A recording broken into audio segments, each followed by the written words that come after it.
Tomorrow, at a virtual meeting of G7 leaders, including Liz Truss, we can reveal President Zelensky will call on the world's richest 7 nations to go all in and now back his country to the hilt. No more half measures, no more, well, how do we describe this? As a brutal winter, of course, approaches in Ukraine.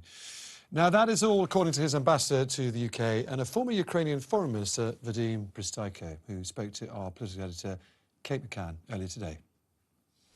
This is an act of revenge out of desperation. That's how I see it. And it's not because of the, some people are saying because of the attack on the bridge. We still have to understand who was attacking the bridge. It's been for almost 8 months now. They've been bombarding our cities, killing our people, destroying infrastructure. Finally, they came for this wave, targeting the energy sector because they know that very cold winter is coming. They're trying to put our people in misery. They hope that these people will turn against government. It will never happen. I'm interested that you say that this attack is not a revenge attack, because that is exactly what President Putin says that it is. Was that attack on the bridge a Ukrainian attack? And why do you say that it's not in response to that?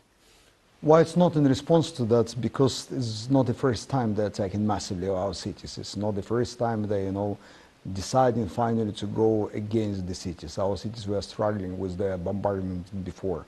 I don't have all the info to tell you who was attacking and what. This is still military secrets, I guess. So it wasn't a Ukrainian attack?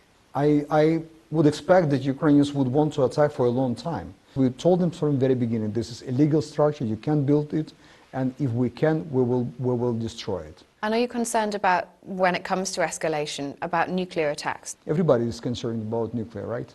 And if you ask somebody around the globe, there are 2 nations who know something about it, us and Japan. Japan from these attacks and an incident, and we're after the Chernobyl. We have a huge territory uninhabited next to Kyiv just because of this. We understand the price our nation or the whole humanity will pay. That's why we can't even think of this. It's so, as people say, unthinkable. But he's coming to a very particular point, Putin, to the point when he is taking a very strange, very dangerous decision. No one can guarantee that it won't happen.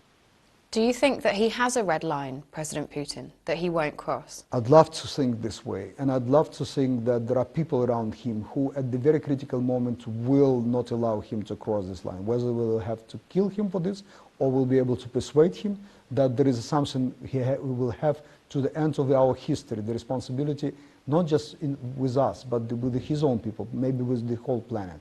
Do you think when we talk about a resolution, is there any prospect of a conversation with President Putin to try and resolve this war? We tried to do it, reach out to him in the first days, but then he was emboldened. He believed that he is getting what he wants. Obviously, it's not true. Ukrainians have this dark humor now. They're talking, now today is 229th day of 3 days invasion. So we've been able to push them, to hold them, and we're just pushing them out of our lands. I guess he can finish the war any day, and all the wars will end up at the table of negotiations. The important question is what is on this table. And I guess if he wants to leave Ukraine to be, we never threatened him personally or his interests or his own people or his own nation. If he wants to leave our nation, we can negotiate how we will cooperate next year, next generation. Probably it's better to talk about next generation because this generation is already poisoned by hatred and mass killing. So when does the war end? We believe that the war will end when we manage to get them off our lands. There is a call tomorrow, a G7 leaders call. President Zelensky will address that. What will his message be to those world leaders? I guess that he will finally tell that, guys, you tried a lot. You tried diplomacy, you tried talking to him, you tried to provide us weapons carefully, not to exceed some imaginary lines of red lines, whatever. It's not working. Either we're all in or not. This is the critical moment of truth. We are fighting, we will fight, whether with your assistance or without. But we actually can finish the war much earlier if you are all in.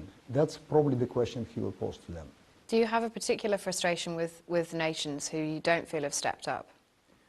Obviously, I have frustration with nations, for example, those ones who do not understand that everything we want is just to be free. There are so many nations in the world who are suffering from for example, colonization process. And when they're decolonized, they believe that they are not understood in the world. That's what we feel. And just finally, Do you expect more Ukrainians to want to leave Ukraine now? And in that circumstance, do you think the UK needs to step up and do more to help? I don't know whether they will want to come all the way here to United Kingdom, because in neighboring Poland we have more than 2 million of those. Close culture, relatives, it's just next to the border, you can get back very soon.